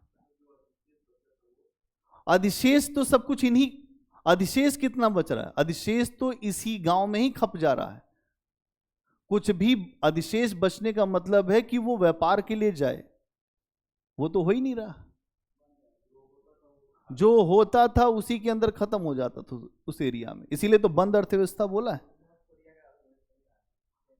यही चीज अभी उत्तर कोरिया में भी ये बता रहे जहां पर भी कि वहां पर और कोई चीज नहीं है। जैसे बंद अर्थव्यवस्था का मतलब यह है कि हम अपनी सीमा को तुम्हारे लिए नहीं खोलेंगे, हमारा गांव आत्मनिर्भर रहेगा, मर जाएंगे लेकिन हम तुमसे कुछ नहीं लेंगे।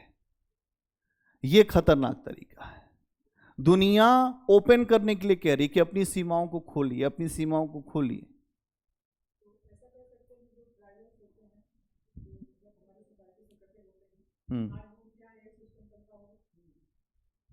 आज भी यही है। अभी आप देखिए कि उनको संरक्षण देने की बात हो रही है ना, उनको हम संरक्षण भी देते, उनके क्षेत्र में आप जा नहीं सकते, आदिवासियों के क्षेत्र में आप प्रवेश नहीं कर सकते। आदिवासियों की एक अपनी मौलिक संस्कृति, एक अपना उनका रहन सहन है और उनके अपने अधिकार हैं वन पे, जंगलों पर। अगर आप 1857 की क्रांति के बाद देखें, उसके पहले जो भारत में आदिवासियों का संघर्ष अंग्रेजों के खिलाफ हुआ, उसमें भी यही मामला था। चाहे वो संथाल विद्रोह हो, मुंडा विद्रोह हो, जितने विद्रोह हुए हैं उन सब में यही मामला था कि अपने जो आपके अधिकार हैं उन अधिकारों को कोई छीन नहीं सकता। ठीक, चलिए बहुत बढ़िया। अगला पॉइंट बनाइए, पूर्व मध्यकाल का धर्म। पूर्व मध्यकाल का धर्म।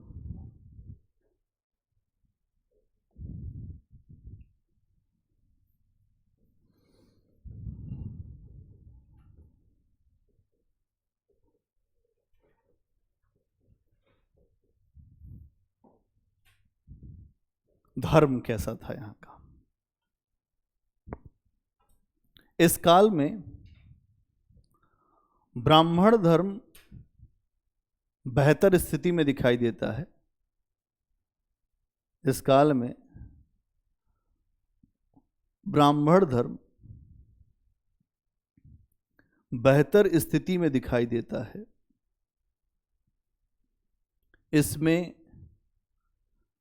शैव और वैष्णव संप्रदाय, इसमें शैव और वैष्णव संप्रदाय,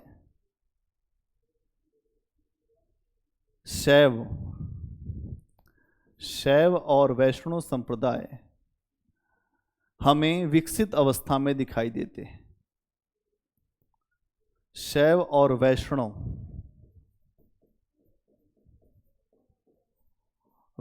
संप्रदाय हमें विकसित अवस्था में दिखाई देते हैं। तो शैव संप्रदाय क्या है और वैष्णव वाले? तो यहां पर वैष्णव के लिए अगर आप देखेंगे तो दक्षिण भारत में अलवार नाम आता है और इनके लिए नयनार है ना। तो इनकी संख्या कितनी? 63 और इनकी संख्या कितनी है? 10। 63 नयनार संतों की बात आती है जो भगवान शिव को अपना आराध्य मानते हैं। और जो अलवार संत हैं वो भी दक्षिण भारत में हैं, जो 10 रूप अगर आप देखेंगे तो 10 ऐसे संत हैं जो विष्णु की भक्ति की बात करते हैं। इसीलिए एक बात कही जाती है कि भक्ति दक्षिण भारत से निकली, अलवार और नैनार संतों से, और बाद में उत्तर भारत में आई। तो यहाँ समझना ये है कि इस समय शैव और वैष्णव दोनों ही रूप हमें विकसित अवस्था में दिखाई देते हैं। और आगे चल के आप देखेंगे कि शैव वैष्णव में भी हमें कई उप संप्रदाय दिखते हैं। जैसे शैव में अगर आप देखें तो आपको पाशुपत संप्रदाय दिखाई देगा। आपको यहाँ पर अगर आप देखें पाशुपत संप्रदाय। इसके अलावा आपको इसमें एक संप्रदाय दिखाई देगा लिंगायत।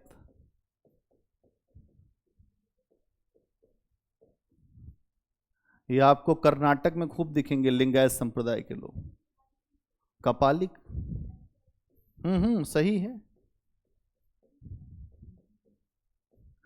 जो नर कपाल में ही सूरा पीते थे, खाना खाते थे, पाशुपत।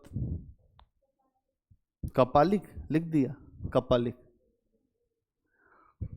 कपालिक क्या होता है? मानव की खोपड़ी, उसको कहते हैं कपाल, उसी में ही वो पीते थे मदिरा, उसी में वो खाते थे। कहे कि जो बड़ा खतरनाक पूजा पद्धति होती है, आप इनको देख लेंगे तो आपको भय हो जाएगा। हाँ, अघोरी ही मानो। पाशुपत जो संप्रदाय था उसके संस्थापक थे लकुलीस। हाँ, अरे भाई, जो पशुओं के देवता कौन थे? शिव, पशुपति। जो सिंधु घाटी सभ्यता में उन्हीं को कहा गया है कि एक मूर्ति मिली है, एक उसमें जो मोहर मिली है उसमें ऐसा करके बैठे हैं। तो ये बोला गया है कि जो पशुपति शिव है, एक अनुमान लगाया गया है। तो यहाँ पर आप देखते हैं पाशुपत संप्रदाय, फिर लिंगायत संप्रदाय, कपालिक। इसमें से अगर आप देखेंगे तो शिव को ये कहा गया है कि शिव सबके स्वामी है। इसके संस्थापक थे पाशुपत संप्रदाय के। कौन थे? लकुलिस, पाशुपत संप्रदाय के संस्थापक थे।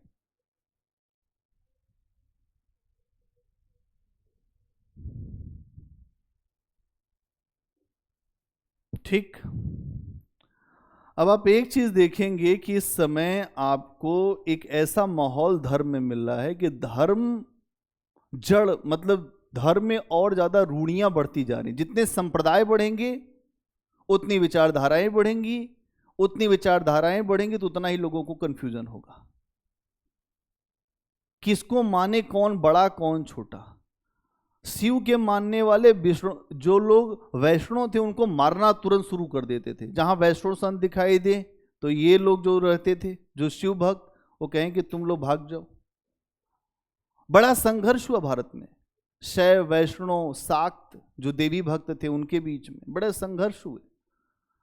और संघर्ष होते होते ये लोग यही नहीं समझ पाए कि वास्तव में ईश्वर एक है।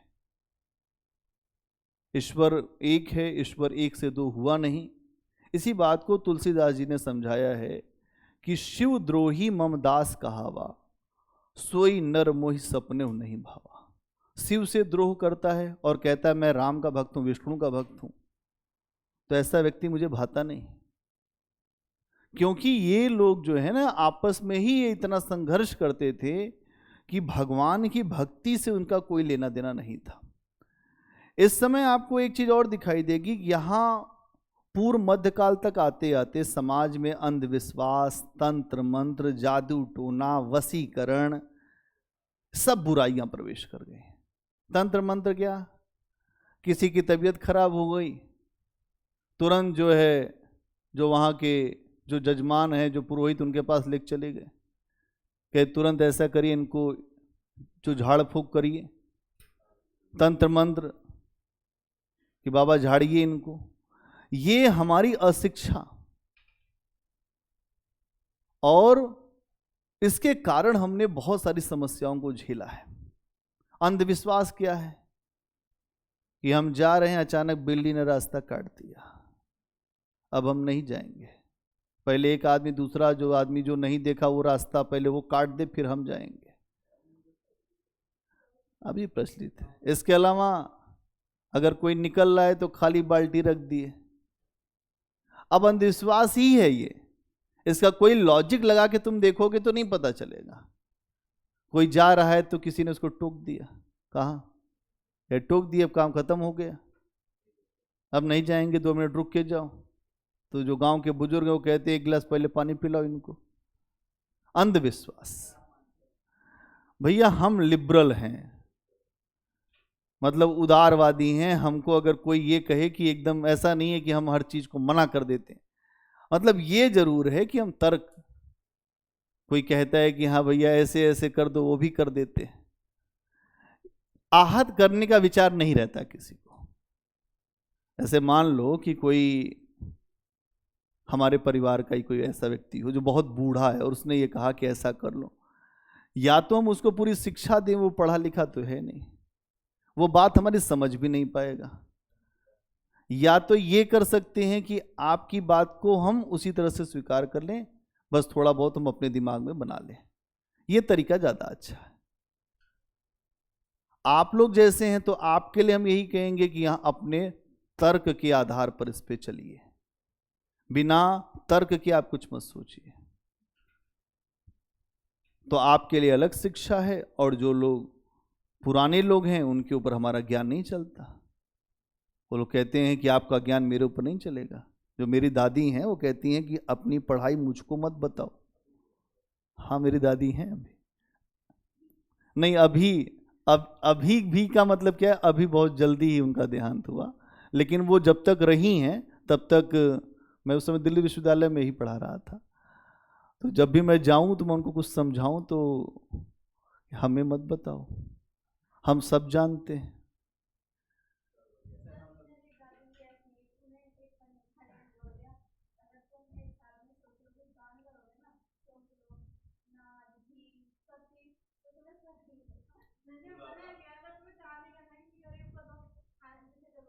वो नहीं मान सकती आपकी बात।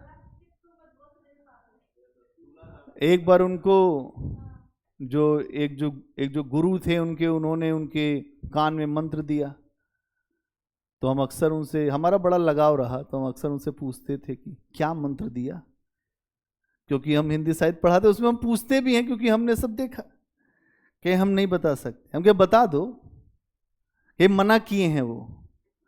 अरे हम यही तो हमने कहा, यही दिए हैं ना कि ओम वासुदेवाय नमः, और क्या दिए हैं, इसके अलावा क्या मंत्र दे रहे हैं हम? के उसका क्या करते हो, कहें मना किए, बीज मंत्र है।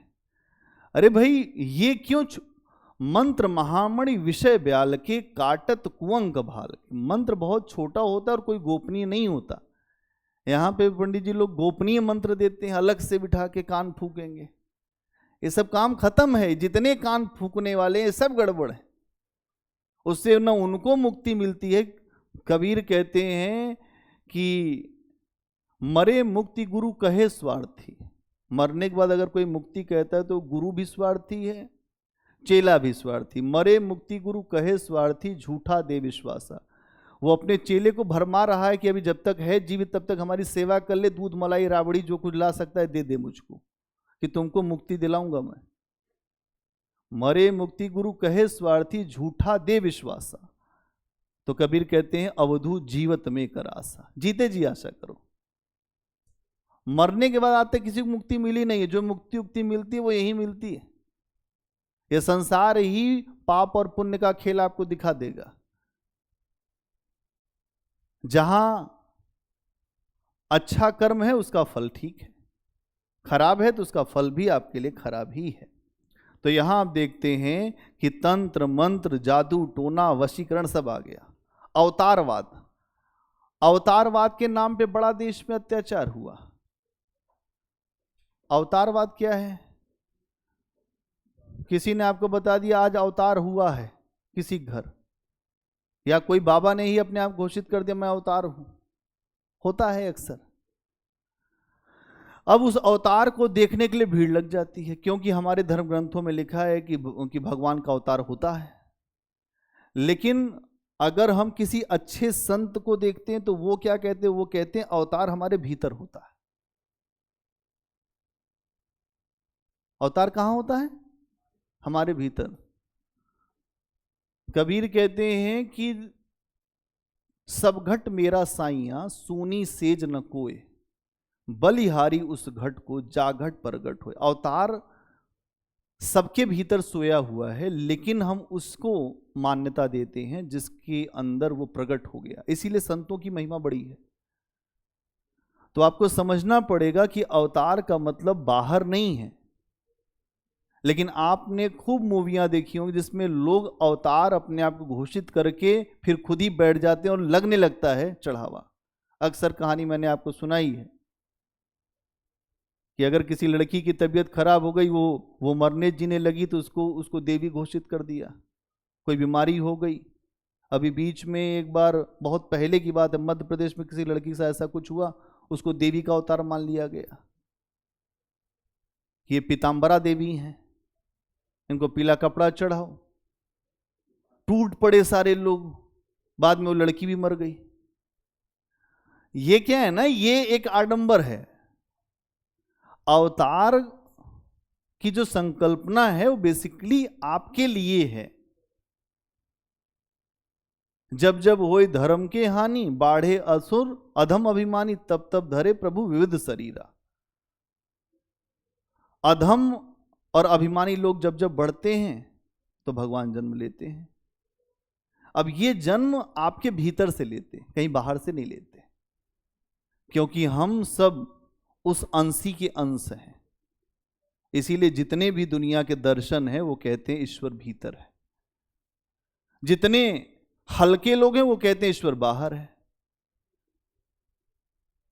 बाहर ढूंढने वालों को आज तक ईश्वर मिला नहीं किसी मंदिर में, अगर मिल जाता लोग मंदिर में ही बैठ जाते। और जितने महान लोग हुए हैं वो सब जंगल में ही हुए। ईश्वर निराकार है, उसका कोई रूप नहीं है, गुण से रहित है, वो भावनाओं के बस में है। तो यहां आप देखते हैं ये चीज भी दिखती है। तंत्रवाद आपको दिखाई देगा इस समय। तंत्रवाद क्या है? अगर आप देखें इस समय जो बौद्ध धर्म था, जो इतना अच्छा धर्म भारत का, उस बौद्ध धर्म में भी तंत्र का प्रवेश हो गया। वहां एक देवी तारा की पूजा शुरू हुई और पंच मकार की बात आ गई।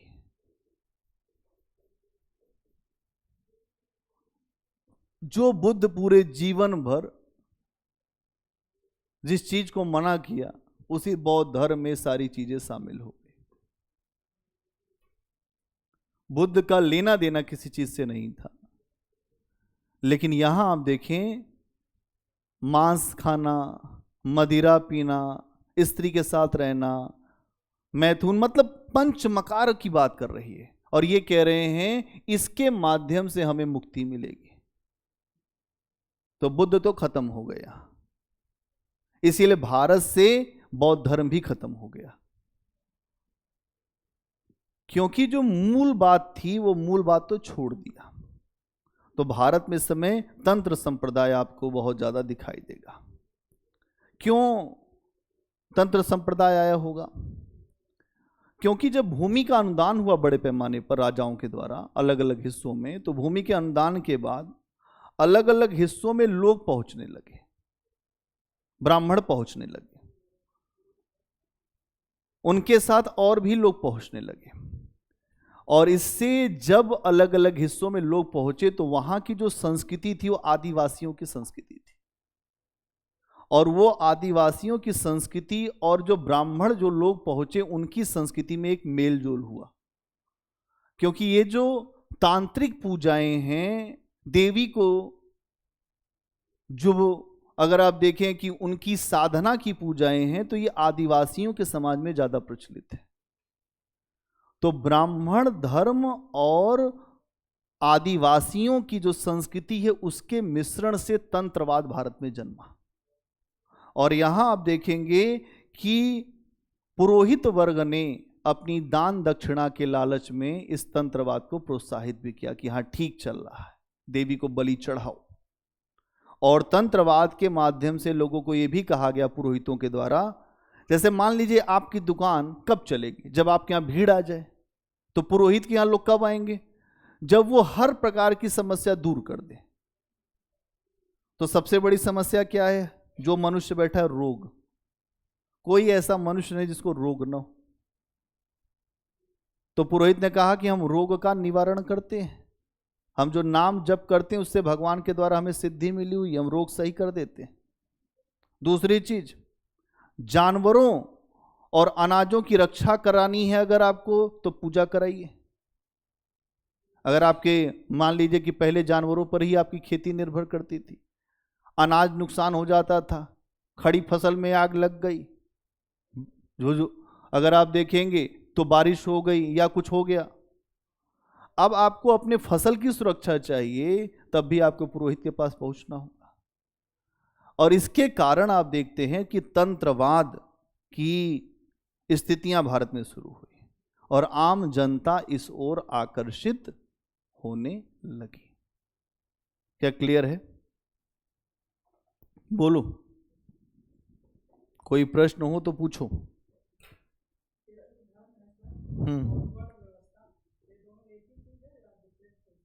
धर्म अलग मामला है, वर्ण व्यवस्था अलग मामला है। धर्म के ही अंदर तो आएगी वर्ण व्यवस्था। और जो धर्म क्या है? धर्म हमारे जीवन जीने का पक्ष है। एक पक्ष क्या है? धर्म है, एक पक्ष है अर्थ, एक पक्ष है काम और एक पक्ष है मोक्ष। चार हमारे जीवन में रूप है, जिसमें एक रूप है धर्म। और धर्म वास्तव में ये जो धर्म दिख रहा है ये धर्म भी नहीं है।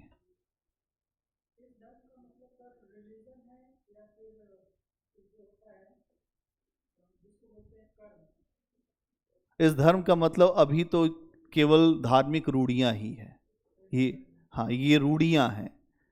धर्म का मतलब होता है धारण करने योग्य, और धारण करने योग्य हर चीज नहीं होती। धारण करने योग्य हमेशा चीज वो होती है जो सही होती है। क्योंकि अगर आप देखेंगे तो भगवत गीता में आता है कि सर्व धर्म परित्यज्य माम एकम शरणम व्रजम। सभी धर्म त्याग दो जो खराब धर्म। इसका मतलब धर्म भी अच्छा भी होता है और जो बुरा भी धर्म होता है। सभी धर्मों को त्याग कर एकमात्र मेरी शरण आ जा। तो एक धर्म ये भी है। तो एक धर्म की शरण में आना भी एक वास्तविक धर्म की ही रूपरेखा है।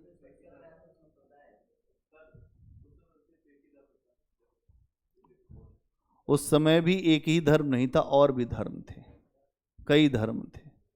धर्म के रूप में अलग अलग जो विचारधाराएं चल रही थी। जैसे अगर आप देखेंगे तो कृष्ण के ही समय में कुछ लोग उन्हीं की नकल करके विष्णु का अवतार बन चुके थे, जैसे पांडुरंग, बहुत सारे लोग थे। और उस समय भी कुछ लोग ऐसे थे कि जो अलग अलग विचारधाराओं को लेकर चलते थे। एक केस कंबलीन नाम का संप्रदाय होता था, जो अपना बाल, जो ऐसे संत होते थे जो अपना बाल इतना बड़ा कर लेते थे कि उसको कंबल के तरह से ओढ़ के चलते थे। कुछ ऐसे संप्रदाय होते थे जो कुत्ते की आवाज निकाल निकाल के बोलते थे। भारत में संप्रदायों की कमी नहीं रही और हर काल में रहे हैं संप्रदाय। तो इसी बात को कृष्ण ने, अगर संप्रदाय ना होते तो ये बात बोलते ही नहीं कि सर्वधर्म परित्यज्य। था तभी बोला होगा, नहीं एक ही रहता तो क्यों बोलते। ठीक है, तो ये बात भी हमें समझनी है। अच्छा, सबके लिए बोला गया है। पुरुषार्थ मतलब होता है कर्म करना। कर्म करना, पुरुषार्थ मतलब ये नहीं कि केवल पुरुष के लिए करना। तो वो क्या अकेले पुरुष कर लेता है? फिर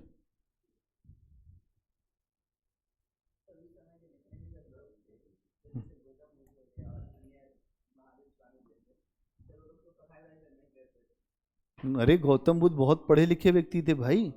महावीर भी पढ़े लिखे थे, सब संस्कृत के बड़े प्रकांड विद्वान लोग। ये तुम हमसे अलग से मिलो, वो तरीका हम अलग बताते हैं, है ना। वो तरीका जो है, क्या जानना चाहते बताओ।